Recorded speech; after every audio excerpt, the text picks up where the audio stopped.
Zombie apocalypse.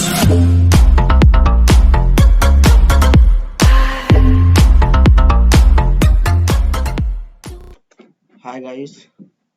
तो आज हम स्टार्ट करने जा रहे हैं अपना स्टडी नोट नंबर 6 जिसका नाम है factories act 1948। Study note number 6 factories act 1948। ठीक है, तो आज इसी चैप्टर के बारे में हम पढ़ने वाले हैं। तो बेसिकली ये जो चैप्टर है फैक्ट्रीज एक्ट ऑलमोस्ट सभी लेवल्स पे है, CA, CMA and CS। Clear guys? तो आज हम पहले देखते हैं इसका कुछ इंट्रोडक्शन देखेंगे, आज इसका बेसिक कवर करेंगे एंड देन क्लास में हम कंटिन्यू करेंगे। ठीक है, so let's start with the chapter. तो सबसे फर्स्ट ऑफ ऑल हम बात करते हैं फैक्ट्री एक्ट की, फैक्ट्रीज एक्ट 1948। तो सबसे पहले बात करते हैं फैक्ट्रीज एक्ट 1948 की। तो सबसे पहले तो ये समझो कि फैक्ट्री क्या होती है। फैक्ट्री फैक्ट्री मीन्स क्या होता है? कोई बता सकता है कि फैक्ट्री मीन्स क्या होता है? I am waiting. कोई बता सकता है तो प्लीज बताइए फैक्ट्री क्या होती है। एनीवन? यस, ओके, ठीक है। नहीं नहीं नहीं नहीं, गलत है गलत है। It's not a factory. Okay, आप बताइए। ठीक है, नहीं, मे बी उसे फैक्ट्री कह सकते हैं but not the actual meaning of the factory. नहीं, this is not actual meaning. Factory क्या होती है? चलो मैं बताता हूँ। देखो मैं बताता हूँ फैक्ट्री होती क्या। देखो factory factory means work. Factory मतलब कोई भी ऐसा प्रीमाइसेस एरिया ऐसा कोई भी एरिया जहां पर की वर्कर वर्क कर रहा हो with the aid of power and without the aid of power, with the aid of power and without the aid of power, with the aid of power and without the aid of power का मतलब समझते हैं। with the aid of power मतलब कि जहाँ पे कि आप कैपिटल इन टाइम मतलब मशीन के थ्रू काम कर रहे हो, मशीन्स हैं, और वो हो गया आपका क्या, with the aid of power. ठीक है, and without the aid of power मतलब कि जहाँ पे आपका लेबर इंटेंसिव मतलब वर्कर से लेबर से काम करवा रहे हो तो वो होता है। बट उसमें एक क्या कंडीशन है, अगर आपके पास मशीन से काम मशीन बेसिस काम मशीनरी बेसिस काम है और उसमें अगर आपके 10 लेबर लग रहे हैं, 10 लेबर्स के साथ 10 वर्कर्स के साथ आप काम करते हो, ठीक है, तो उसे हम फैक्ट्रीज बोलेंगे। क्या बोलेंगे? फैक्ट्री बोलेंगे। ठीक है, एंड इन केस अगर आप विदाउट एड ऑफ पावर कर रहे हो तो उसमें आपको क्या है, अगर आपके पास 20 लेबर्स है 20 वर्कर्स हैं तब हम उसको फैक्ट्री मानेंगे, अदरवाइज उससे कम है तो उसको हम फैक्ट्री नहीं मानेंगे। गाइस क्या नहीं मानेंगे?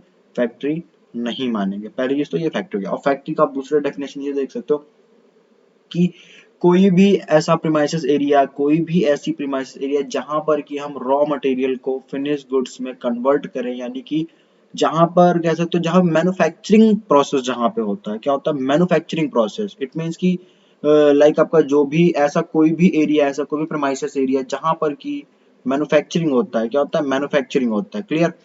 कि मैन्युफैक्चरिंग मींस कि जहां पर भी आपका रॉ मटेरियल को फिनिश गुड्स में कन्वर्ट किया जाए। किसमें? फिनिश गुड्स में। उस एरिया को हम क्या बोलते हैं? फैक्ट्रीज बोलते हैं। फैक्ट्री क्या बोलते हैं? फैक्ट्री बोलते हैं। फैक्ट्री लाइक अगर कोई अभी देखो इंस्टीट्यूट है तो भी क्या, ये इंस्टीट्यूट भी जो होता है एक फैक्ट्री है। क्या है? वही फैक्ट्री है। आप लोग जो पढ़ रहे हो वो क्या है? आप लोगों को रॉ मटेरियल था बट अभी आप लोग क्या हो? वर्क इन प्रोग्रेस हो। क्योंकि आप लोग भी कर रहे हो ना, स्टडी कर रहे हो, आप वर्क इन प्रोग्रेस हो एंड जब फाइनल हो जाएगा आपका तो आप क्या जाओगे? Finish goods. बट जब आपने एंटर हुआ, जब आप एंटर हुए तब आप क्या थे? उससे पहले रॉ मटेरियल, राइट? अभी आप क्या हो? Work in progress. ठीक है, एंड जब आपका फाइनल हो जाएगा देन क्या हो जाओगे आप? Finish goods. तो मतलब कि क्या इंस्टीट्यूट भी क्या एक फैक्ट्री है जहाँ पे क्या सीएससी में सीएस प्रोड्यूस होता है। क्या होता है? प्रोड्यूस होता है। तो बेसिकली फैक्ट्री यही है। और भी इसके मतलब बहुत से मीनिंग है, समझने के लिए आप समझ सकते हो। मतलब many many meanings of the factory, मतलब बहुत सी ऐसी मीनिंग्स है, बहुत सी डेफिनेशंस है जिससे कि आप फैक्ट्री का मीनिंग आप समझ सकते हो। बट जो सिंपल वे है, सिंपल वे में आप यही समझो, सिंपल वे सबसे सिंपल वे यही है कि ऐसा कोई भी प्रेमाइसिस एरिया जहां पर कि मैन्युफैक्चरिंग प्रोसेस हो और रॉ मटेरियल को फिनिश गुड्स में कन्वर्ट किया जाए, उस एरिया को हम फैक्ट्री बोलेंगे। क्या बोलेंगे गाइस? फैक्ट्री बोलेंगे। अब फैक्ट्री में होता है क्या है? फैक्ट्री में बेसिकली आपका क्या कहते हैं फिनिश गुड्स में मतलब बहुत सा काम होता है। वो फैक्ट्री कोई जरूरी नहीं क्या कहते हैं सिर्फ कोई मतलब एक स्पेसिफिक फैक्ट्री, बहुत सी फैक्ट्रीज है, हर चीज फैक्ट्री होती है। लाइक आप आपको देखने से लगता होगा कि जो आप आईसीएम है, जो इंस्टीट्यूट है, वो क्या है? वो तो इंस्टीट्यूट है सर, वो फैक्ट्री कैसे हो गया? गाइस वो फैक्ट्री ही है बेटा, वो फैक्ट्री ही माना जाएगा बिकॉज वहां पे क्या है ना कि वो अंडर द डेफिनेशन आता है ना। बिकॉज में क्या डेफिनेशन में क्या दिया हुआ है हमारा फैक्ट्रीज एक्ट क्या कहता है कि कोई भी ऐसा प्रीमाइसिस एरिया जहां पर कि रॉ मटेरियल को फिनिश गुड्स में कन्वर्ट किया जाए और मैन्युफैक्चरिंग, ठीक मैन्युफैक्चरिंग हो रही। तो यहाँ पे क्या हो रहा है, आईसीएमआई जो है वो फैक्ट्री क्यों है? बिकॉज वहां पे क्या मैन्युफैक्चर हो रहा है? सीएमए स्टूडेंट, सीएमए मैन्युफैक्चर हो रहा है, ठीक है। आप जब सीएमए से पहले क्या थे? आप रॉ मटेरियल थे, जब आए एंटर हुए आप क्या थे? Raw material. बट अभी आप स्टडीज कर रहे हो, अपना फाउंडेशन निकालोगे, इंटर निकालोगे, ठीक है। क्या होगा? Work in progress. जो बच्चे मतलब स्टडीज कर रहे हैं वो क्या है? वर्क इन प्रोग्रेस है। एंड देन जब आप फाइनल क्लियर कर लोगे तब आप क्या बन जाओगे? फिनिश गुड्स में कन्वर्ट हो जाओगे। तो वो भी एक क्या है? फैक्ट्री है। क्लियर? आई होप यहाँ तक सभी को क्लियर होगा ऑलमोस्ट। जिसको क्लियर नहीं है प्लीज टेल मी, एंड जो भी क्वेरी है वो मुझे बताइए जल्दी से, वेट कर रहा हूँ मैं। क्लियर? ओके, सो स्टार्ट करते हैं चैप्टर के साथ। तो let's start with the chapter. देखिए क्या नाम है, study note number 6, factories act 1948, ठीक है। स्टेप नंबर क्या अपने factories and for object scope and applicability, ठीक है। बुक है, बुक में तो बहुत लंबा दिया हुआ है। Let's go with the notes. I think I will open the notes. I think मैंने नोट्स ओपन करके किया, फाइन। ओके, सो नोट्स के साथ पढ़ते हैं। Okay, factories act 1948। तो आपने मतलब जैसे नाम से आपको पता चल 1948 है तो मतलब इन्फोर्समेंट 1948 में हुआ है। बट फिर भी हम स्टेप बाय स्टेप एक एक सेक्शंस को हम स्टडी करेंगे, रीड करेंगे एंड समझेंगे, ठीक है। तो सबसे पहले आपको फैक्ट्री समझ में आएगा कि फैक्ट्री क्या होती है, ठीक है। फैक्ट्री का मीनिंग समझिए, फैक्ट्री हम किसे कहते हैं, क्लियर हो गया होगा, ठीक है। अभी हम बात करते हैं कि फैक्ट्री का ऑब्जेक्ट क्या है। क्या है? ऑब्जेक्ट। Clear guys? ऑब्जेक्ट क्या है? तो ऑब्जेक्ट क्या है कि ऑब्जेक्ट ऑफ दिस एक्ट, की जो फैक्ट्रीज एक्ट है उसका ऑब्जेक्ट क्या है? तो the main object of the factory is to ensure an adequate safety measure and to promote the health and welfare of workers employed in factory. तो basically जो ये फैक्ट्रीज एक्ट है इसका मेन ऑब्जेक्टिव क्या है? Safety, health and welfare. किसका? Worker का। यानी जो लेबर है, आप लेबर कह लो या वर्कर कर लो, वर्कर लेबर सेम होता है। जो भी आप कह लो, चाहे वर्कर आप उसको प्रोनाउंसिएट कर लो या लेबर कर लो, उसका क्या? हेल्थ, सेफ्टी और वेलफेयर। ये जो फैक्ट्रीज एक्ट है वो तीनों चीजों को प्रमोट करता है। उसका जो मतलब ध्यान रखता है, ये एक्ट जो बेसिकली बनाया गया है वो इसी चीज के लिए बनाया गया। अदरवाइज इससे पहले चले जाओ, देख लो मतलब कितना काम करवाते थे जब मतलब आई, जब इससे मतलब 1948 से पहले मतलब कोई टाइम फिक्स नहीं था, कोई भी उनको कुछ मतलब उनके साथ मतलब दुर्व्यवहार होता था, मतलब बिहेवियर उनका अजीब होता था। तो उनके उनके बारे में ना, उसके वेलफेयर के बारे में कोई सोचता था लेबर के, ना उसकी हेल्थ के बारे में, ना उनकी सेफ्टी के बारे में। बस उनको क्या काम करने दो। बट 1940 जब से गवर्नमेंट आई, गवर्नमेंट ने सोचा कि नहीं, जो लेबर है, जो वर्कर है, उनके बारे में भी हमें सोचना चाहिए। तो 1948 में फैक्ट्रीज एक्ट आया जिसमें कि लेबर लॉ मतलब आपके मतलब वर्कर्स के लिए ये फैक्ट्रीज एक्ट बनाया गया, जिसमें सारा कुछ दिया, उनका टाइमिंग दिया कि कितने दिन आप काम करा सकते हो, उनसे कितना टाइम करा सकते हो, एंड लंच ब्रेक क्या होगा और उनकी पेनल्टीज क्या होंगी। उनको आप मतलब सारी डिटेल ऑफ वर्कर की मतलब जो उसके क्या राइट्स हैं, उसके जितने भी राइट्स हैं वो सारे इसी में दिए हुए हैं। तो बेसिकली जो ये हमारा फैक्ट्रीज एक्ट है वो किस चीज के लिए आता है, उसका ऑब्जेक्ट क्या है? To ensure adequate safety measure and to promote the health and welfare of the workers employed in the factory. मतलब कि जितने भी एम्प्लॉयड वर्कर्स हैं फैक्ट्री में, उन सभी की हेल्थ, वेलफेयर और सेफ्टी को ध्यान रखता है, उन उसकी हेल्थ, ठीक है। ऐसी केस आया था, अगर आप देखना चाहोगे तो केस आया था, क्या कहते हैं उसका, केस लॉ है Ravishankar Sharma versus state of Rajasthan, ठीक है। तो ये केस लॉ वैसे आपकी बुक में भी दिया होगा, आप पढ़ना चाहो तो वहां से रीड कर सकते हो, अदरवाइज पढ़ लो। देखो, court held that factories act is a social legislation, मतलब सोशल लेजिस्लेशन है। It provides the health, safety, welfare and other aspects of the worker in the factories.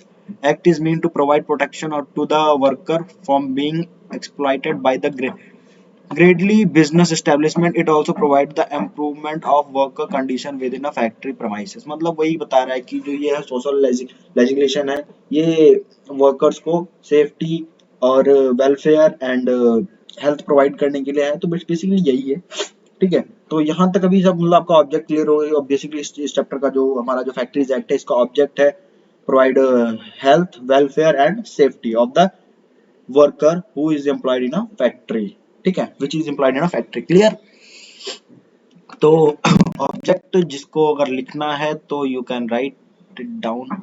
Object, write down the object. Object लिखिए, आप object note down कीजिए आप। सिर्फ object, object, ये जो object है ना, ये इतना, ये ऑब्जेक्ट आप नोट डाउन कीजिए। ये केस लॉ नोट करने की कोई जरूरत नहीं है, केस लॉ आपकी बुक में मिल जाएगा। आप सिर्फ ये ऑब्जेक्ट नोट डाउन कीजिए। 2 मिनट्स का टाइम है, आप नोट डाउन कीजिए। अदरवाइज आप स्क्रीनशॉट ले लीजिए, बाद में नोट डाउन कर सकते हो, कोई प्रॉब्लम नहीं है। Otherwise I am waiting, note down कीजिए इसको फटाफट।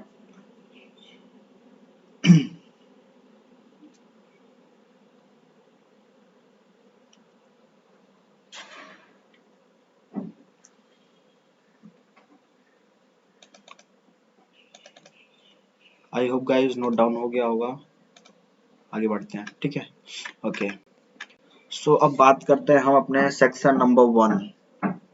सेक्शन नंबर 1 सभी को पता है कि हर एक्ट का सेक्शन नंबर 1 बात करता है short title, extent and commencement. किसकी बात करता है? Short title, extent and commencement. तो शॉर्ट टाइटल इसका क्या है, नाम से ही पता, चैप्टर के नाम से ही पता चल जाएगा। Factories act 1948 is the name of short title. Clear guys? Factories Act 1948 and extends to the whole of India, to the whole of India except Jammu Kashmir नहीं है अब, extend to the whole of India, ठीक है। Commencement came into effect from 1st April 1949। 1949 से ये enforce हुआ है guys, 1949। कब से? 1 अप्रैल 1949। तो आप फटाफट ये 3 लाइन्स हैं, इनको नोट डाउन कीजिए फटाफट, क्योंकि इसमें कुछ ज्यादा कॉन्सेप्ट समझने वाली बात नहीं। इसको फटाफट नोट डाउन कीजिए आप, फटाफट नोट डाउन कीजिए फटाफट। ये इतना सारा नोट डाउन कीजिए, ये do fast.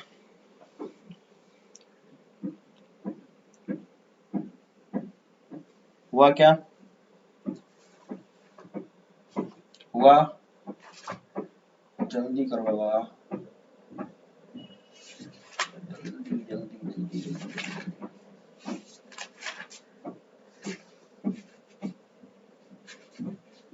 Okay, wait wait wait wait, जल्दी जल्दी जल्दी जल्दी जल्दी।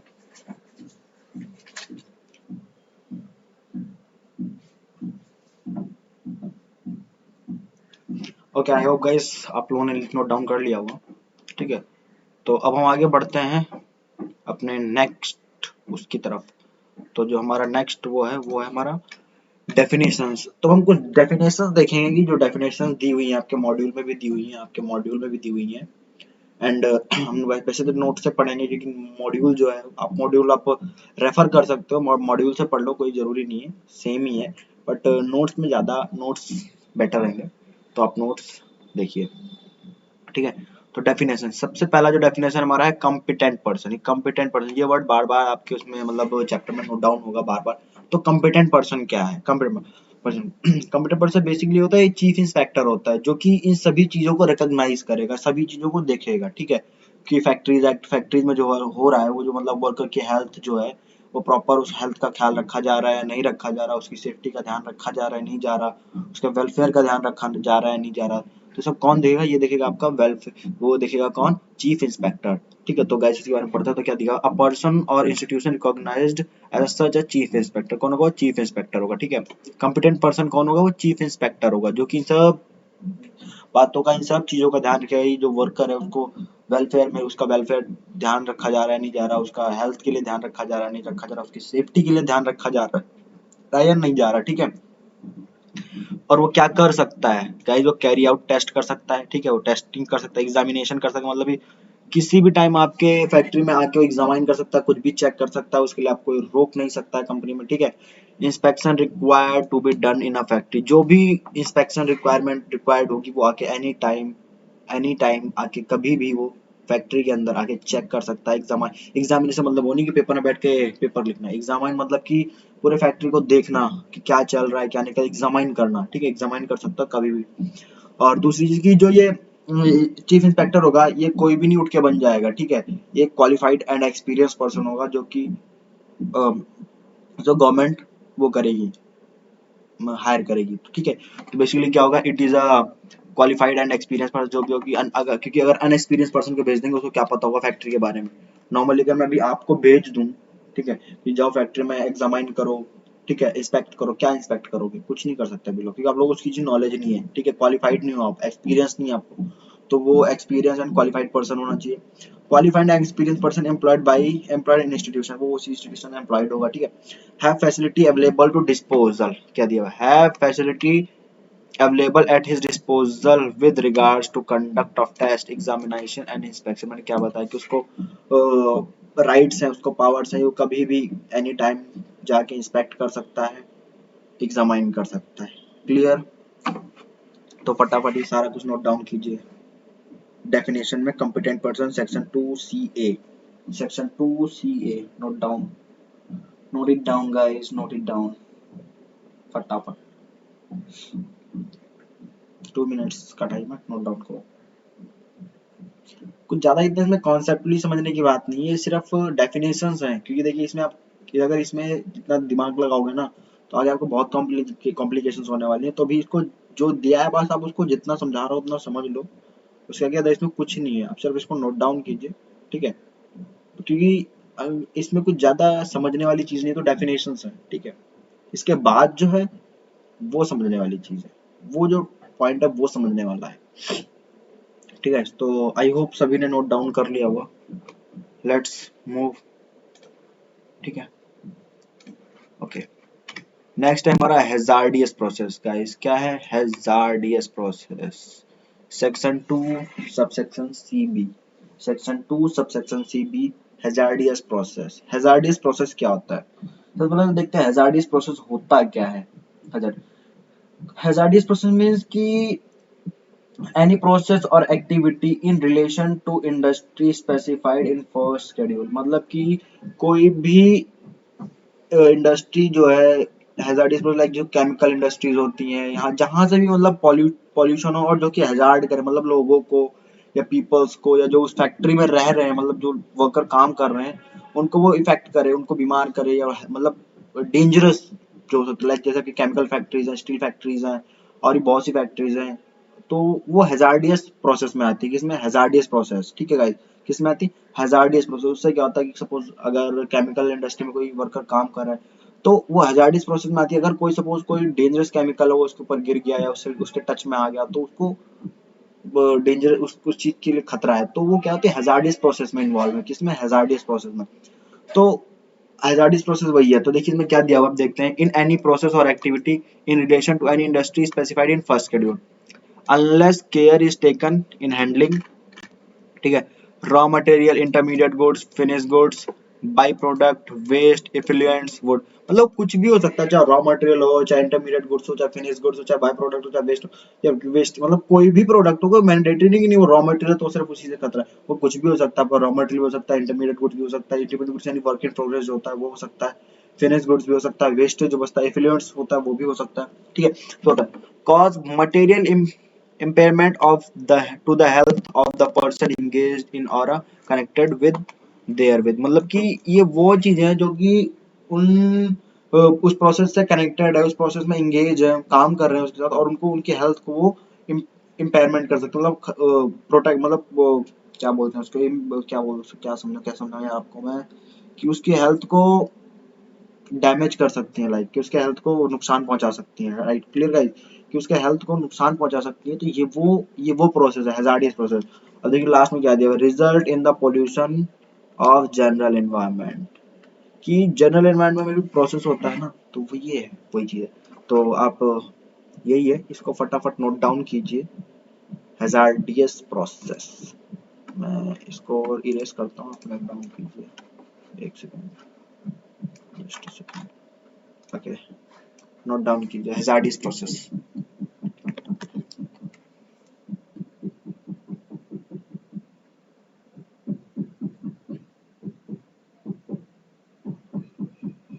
नोट डाउन कीजिए हैजार्डियस प्रोसेस।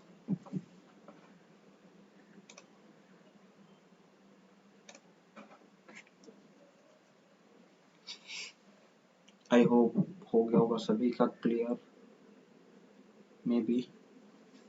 तो लेट्स मूव, आगे बढ़ते हैं। अब बात करते हैं, इतनी देर से मैन्युफैक्चरिंग मैन्युफैक्चरिंग मैन्युफैक्चरिंग बोल रहे थे, तो अब एक्चुअली में मैन्युफैक्चरिंग प्रोसेस होता क्या है। तो जो हमारा थर्ड पॉइंट है वो क्या बात करता है, मैन्युफैक्चरिंग प्रोसेस सेक्शन 2 सबसेक्शन के।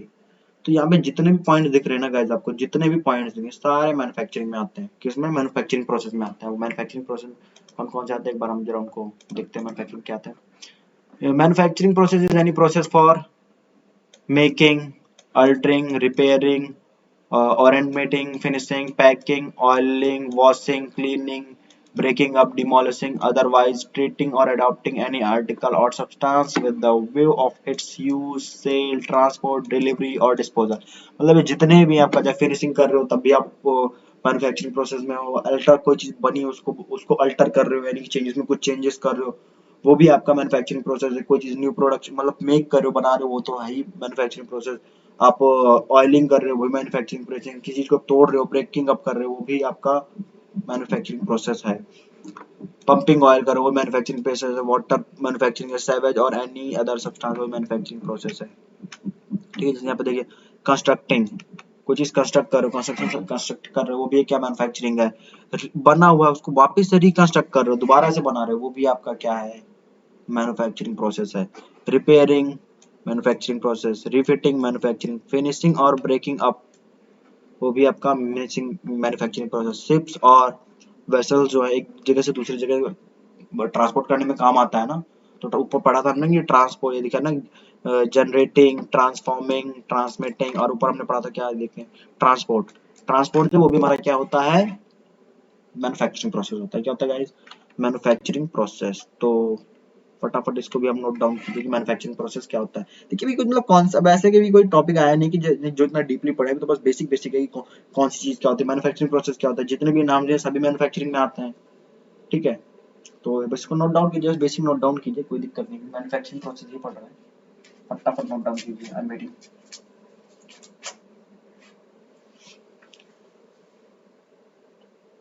Do fast.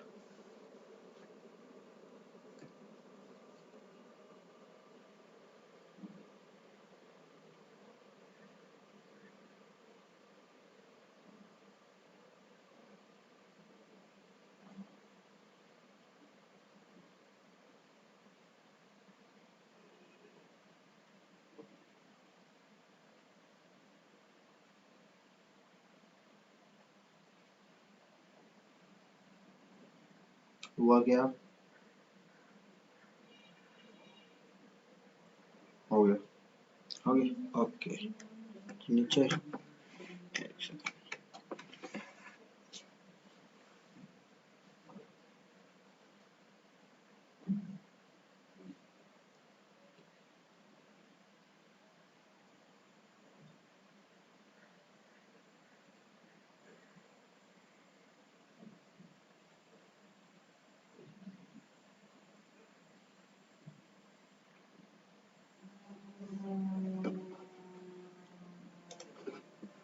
हो गया, फाइन। आगे बढ़े, ओके ठीक है, लेट्स मूव। हो गया क्या, अरे हुआ, ओके ठीक है। तो अभी हम वर्कर वर्कर वर्कर वर्कर हम फैक्ट्री देखते हैं। अभी हमने फैक्ट्री ऊपर पढ़ा था ना, तो पहले वर्कर देखते हैं। वर्कर क्या है, लाइन से चलते हैं, मतलब सीक्वेंस में चलते हैं। चलिए, वर्कर। तो वर्कर क्या है, कोई एक्सप्लेन कर सकता है? Anyone can explain the worker, meaning of worker? आप बताइए, meaning of worker, what is the meaning of worker? Notes मत देखिए, विदाउट नोट्स मैं क्लोज कर देता हूँ नोट्स को। अभी बताइए, अभी बताइए कि क्या है worker, what is the meaning of worker, बताइए। नहीं, समथिंग, आप बताइए। ओके ठीक है, you you you you you you, yes. या करेक्ट। ओके सो अब हम देखते हैं वर्कर। वर्कर, तो वर्कर क्या होता है? Worker, worker are any person employed, कोई भी पर्सन एम्प्लॉयड हो, मीन्स एम्प्लॉयड हो, एनी पर्सन एम्प्लॉयड, वो चाहे डायरेक्टली एम्प्लॉयड हो चाहे indirectly. It means directly means or indirectly means through agent or contractor भी हो सकता है। सपोज आप एग्जांपल ले लो, सपोज मैं एक्स, कोई ए एक्स है, ठीक है, उसने एक कंस्ट्रक्शन का काम किया और उसने एक कॉन्ट्रैक्टर को ले बोल दिया कि भाई मुझे 10 दिन में काम कंप्लीट चाहिए, ठीक है। अब वो जो लेबर लेके आ रहा है, ठीक है, वो जो लेबर काम कर रहे हैं, ठीक है, वो कॉन्ट्रैक्टर लेके आए, ठीक है, कॉन्ट्रैक्टर लेके आ रहा है, बट एक्स के पास काम कर रहे हैं, तो उसके लिए तो इनडायरेक्टली और पेमेंट तो उनको करेगा, पैसा तो देगा, बट क्या होगा, इनडायरेक्टली, ठीक है। बट कई बार क्या होता है कि नहीं, तुम लेके आओ, पहले मैं उन लेबर से बात करूंगा, मैं चेक करूंगा, तो क्या होगा, डायरेक्टली। इट मीन्स कि any worker या any person, worker means any person employed whether directly or indirectly through agent or contract, चाहे एजेंट के थ्रू है चाहे कॉन्ट्रैक्टर के थ्रू है, डजेंट मैटर, ठीक है। With the knowledge of principal or without the knowledge of principal. अब with the knowledge of principal or without knowledge, अब इसका मतलब सपोज कि मैंने कॉन्ट्रैक्टर को बोला कि मुझे भाई मुझे 10 दिन में काम चाहिए, उसने एक्स ने बोला कि मुझे 10 दिन में काम कंप्लीट चाहिए, ठीक है। अब उसने जो वर्कर है, मतलब वर्कर से काम करवा रहा है, वो प्रिंसिपल को, सपोज एक्स एक्स तो प्रिंसिपल है, ठीक है। अब प्रिंसिपल को उसने बिना बता, प्रिंसिपल को पता थोड़ी है कि नहीं वो जो वर्कर लेके आओ, कितने वर्कर ले आओ भाई, 10 लेके आओ, 20 लेके आओ। और तुम, अब वर्कर, प्रिंसिपल उनको जानता थोड़ी, with the knowledge of principal तो है नहीं वो, कि प्रिंसिपल पर्सनली तो उनको जानता नहीं है, उनसे उसने डायरेक्टली तो हायर नहीं किया। तो वही है कि with the knowledge of or without. कई बार क्या होता है कि प्रिंसिपल क्या होता है कि मैं खुद पहले उससे मिलूंगा, फिर मैं देखूंगा कि ये वर्क काम करने के लायक है नहीं है, ठीक है। तो वो होता है विद द नॉलेज। और विदाउट नॉलेज सीधा बोल दिया कॉन्ट्रैक्टर को, बोल दिया भाई तू अपने हिसाब से काम कर, मुझे बस काम चाहिए, तो विदाउट द नॉलेज, मतलब with the knowledge of or without the knowledge of principal, ठीक है। Whether for remuneration or not, कई बार क्या होता है रेम्यूनरेशन भी होता है, विदाउट रेम्यूनरेशन भी होता है। लाइक चैरिटी, अब उसमें चैरिटी में अगर कोई चैरिटी चैरिटी के लिए कर रहा है, तो उसमें क्या रेम्यूनरेशन दोगे मुझे बताइए? कोई रेम्यूनरेशन। सपोज आप एक मंदिर है, मंदिर बनवा रहे हो और वहाँ पे 4 लोग काम करने हैं, अपनी मन श्रद्धा से काम करने हैं, ठीक है, मन से। अब वो बोल रहे हैं कि नहीं हम पैसे, तो विदाउट रेम्यूनरेशन हो गया ना। बट वहीं अगर आप एक फ्लैट बना रहे हो, किसी कंस्ट्रक्शन लाइन में एक फ्लैट बना रहे हो, तो वहाँ पे तो आप आओगे तो रेम्यूनरेशन उसको मिलेगा, तो मतलब कि weather for remuneration or not, ठीक है। In any manufacturing, क्या बोलता है, in any manufacturing process, cleaning of any machinery or premises or in any other kind of work related to manufacturing process, वो सही वर्कर के अंदर does not include। अब चीज में does not, क्या वर्कर सभी होते हैं? नहीं, जो आर्म फोर्सेस से है वो वर्कर की कैटेगरी में नहीं आते हैं। कौन नहीं आते हैं? वर्कर्स की कैटेगरी में नहीं आते हैं। कौन कौन से लोग? जो कि आर्म फोर्सेस से हैं, ठीक है गाइस, जो कि आर्म फोर्सेस से हैं। क्लियर?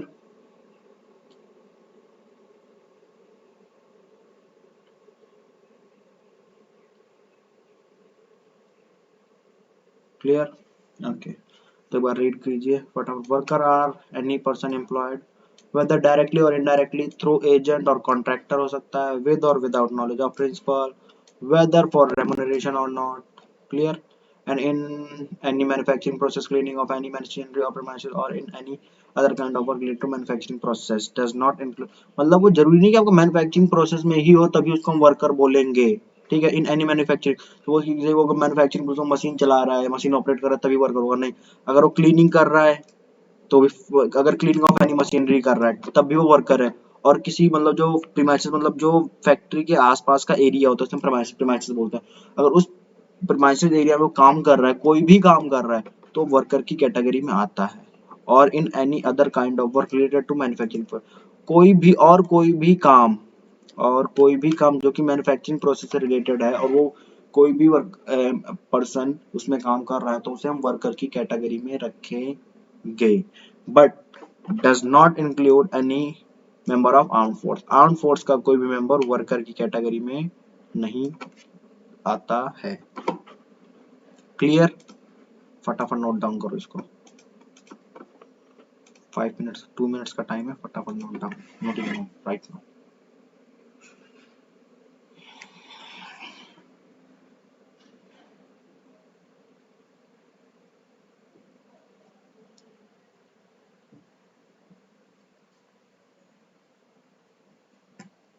आई होप हो गया होगा सभी का। Done done. तो हम बढ़ते अपने नेक्स्ट टॉपिक की तरफ, फैक्ट्री। फैक्ट्री एक्ट पढ़ रहे हैं तो फैक्ट्री क्या होती है, फैक्ट्री के बारे में पता होना चाहिए। फैक्ट्री क्या होती है, हम फैक्ट्री देखते हैं। Factory section 2 subsection M, section 2 subsection M, any premises or present there, मतलब एनी प्रीमाइसर, मतलब प्रीमाइसर मतलब कोई भी जगह है यार, प्रीमाइसर मतलब कोई भी जगह, ठीक है। Premises, aid of power, aid of power मतलब 10 or more worker are working on any day during the preceding 12 month, 12 महीने के अंदर, 12 महीने के अंदर पहले काम किया हो या कर रहे हो, डजेंट मैटर। अगर सपोज बोलोगे कि नहीं यार मेरे पास तो पहले तो 10 लोग, सपोज आज प्रेजेंट में आपके पास 8 लोग ही काम कर रहे हैं, ठीक है, with the aid of power. अब बोल रहे हो कि नहीं मैं तो फैक्ट्री के अंदर नहीं हूँ, बट उससे पहले आपके पास क्या थे, 10 लोग काम कर रहे थे। तो अगर 12 महीने पहले थे और 10 लोग काम कर रहे थे प्रीसीडिंग है, तो क्या होगा आपके, प्रीसीडिंग मतलब बैक ईयर, सक्सीडिंग मतलब आने वाले, प्रीसीडिंग मतलब बैक और सक्सीडिंग मतलब आने वाले। तो प्रीसीडिंग 12 मंथ्स मतलब पिछले जो 12 महीने, अगर उनमें से आपके पास 10 लेबरों ने काम किया है, 10 वर्कर्स ने काम किया है, तो आप फैक्ट्री की कैटेगरी में आते हो with the aid of power. Without aid of power में सब कुछ सेम है कि प्रीसीडिंग 12 मंथ्स, बस उसमें क्या वर्कर की कैटेगरी क्या हो, 20 हो जाती है, 20 or more worker are working on any day during, during मतलब करंट में और प्रीसीडिंग 12 मंथ्स के अंदर पाए जाते हैं, तो वो क्या होते हैं, क्या होते हैं गाइस, फैक्ट्री। क्या होता है, फैक्ट्री।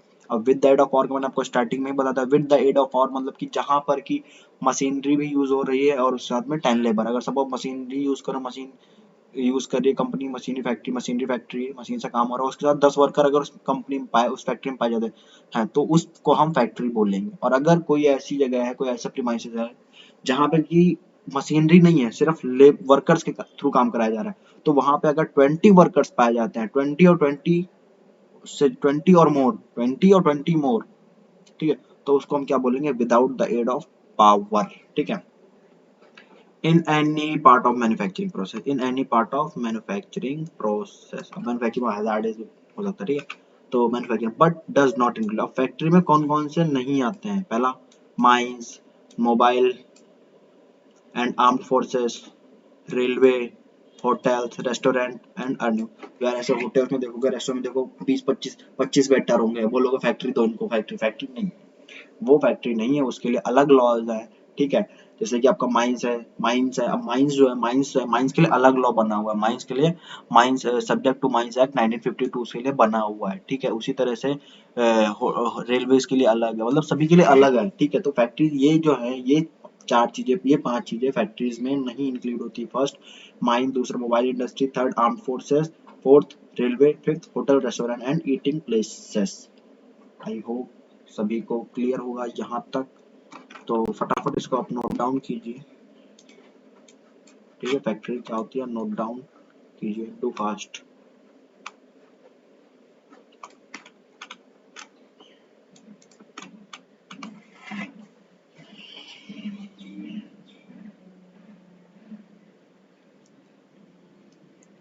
हो गया, हुआ क्या, जल्दी करो।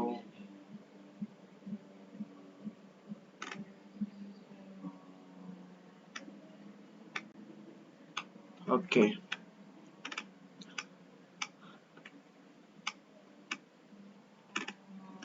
ऑक्यूपायर, ऑक्यूपायर बस नहीं, ऑक्यूपायर छोड़ो, कल पढ़ेंगे ऑक्यूपायर, ठीक है। आज आज के लिए बस इतना ही पढ़ने वाले हैं हम, इससे ज्यादा नहीं पढ़ेंगे बिकॉज ओवर हो जाएगा गाइस। तो एक बार हम क्विक रिवीजन देखते कि हमने आज क्या पढ़ा। हमने क्या पढ़ा आज, हमने पढ़ा, एक सेकंड पहले इसको मैं सारा कुछ इरेज करता हूँ, उसके बाद। तो सबसे पहले हमने आज पढ़ा फैक्ट्रीज एक्ट, उसके ऑब्जेक्ट्स पढ़े, क्या ऑब्जेक्ट है, सेफ्टी, हेल्थ एंड वेलफेयर पढ़ा। फिर हमने 21 नंबर पे title, short extent factories act 1948 पढ़ा, एक्सटेंट होल ऑफ इंडिया है, कमेंसमेंट 1 अप्रैल 1949, डेफिनेशन कंपिटेंट पर्सन कौन होता है, चीफ इंस्पेक्टर होता है, ठीक है। क्वालिफाइड पर्सन होता है, एक्सपीरियंस पर्सन होता है, ठीक है। Hazardous process, any process which unless is handling and result in the case of pollution general element, मतलब कोई भी ऐसा प्रोसेस जहाँ पे हैजार्ड मतलब पॉल्यूशन केस आता है तो उसे हम हैजार्डियस प्रोसेस बोलते हैं, ठीक है। फिर मैन्युफैक्चरिंग देखा तो मैन्युफैक्चरिंग में क्या क्या आता है, making, altering, repairing, organising, finishing, packing, oiling, ये सब आता है, ठीक है। जितना भी साइज गाइस आपका सारा मैन्युफैक्चरिंग में आता है। फिर हमने देखा वर्कर, देखा वर्कर क्या होता है। Worker worker any person employed whether directly or indirectly through agent or contract with or without knowledge of principal, whether for remuneration or not in any manufacturing such as cleaning or machinery or premises or any, अगर उस area में पाया जाता है work करते हुए तो उसे हम लेबर की कैटेगरी में रखेंगे। तो बाद हमने देखा फैक्ट्री क्या होती है। Factory section 2 section M any premises or present there of aid of power 10 or more worker are working on any day during preceding 12 months, then factory है without aid of power 20 or more worker are working on any day during the preceding 12 months worker है, ठीक है, but does not include mines, mobile, armed forces, railway, hotel, restaurant and eating places। Clear. आप module में भी देखोगे, आपके module में भी एक बार देख लो, मैन्युफैक्चरिंग प्रोसेस वही है, मेकिंग, अल्टरिंग ये सब दिया हुआ, ठीक है, सेम थिंग सेम थिंग, बस क्या थोड़ा सा लंबा दिया, वही देखो वही वर्कर का भी work percent directly through or any agency including a contractor with or without knowledge of principal employer whether or remuneration or not if any manufacturing process or in cleaning, मतलब सेम थिंग दिया। Factory में देखिए section 2 defined factory the principal there of, मतलब same thing दिया हुआ है, यहाँ से आप देख सकते हो, ठीक है। तो दैट्स इट, आज के लिए हम इतना ही पढ़ने वाले हैं, ठीक है, बाकी नेक्स्ट डे कल देखेंगे। So thank you and tata bye bye, मिलते हैं हम कल की क्लास में।